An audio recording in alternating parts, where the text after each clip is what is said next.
Service in Sterling, Virginia has issued a severe thunderstorm warning for southern Culpeper County in northern Virginia until 9 p.m. At 8:15 p.m., a severe thunderstorm was located over Culpeper, moving east at 15 miles per hour. Hazard, 60 miles per hour wind gusts and quarter-size hail. Source, radar indicated. Impact, damaging winds will cause some trees and large branches to fall. This could injure those outdoors, as well as damage homes and vehicles. Roadways may become blocked by downed trees. Localized power outages are possible.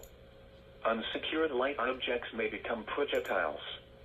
Locations impacted include Culpeper, Winston, Lignum, Elkwood, Catalpa, Stevensburg, Mitchells, Brandy Station, and Richardsville. For your protection, move to an interior room on the lowest floor of a building.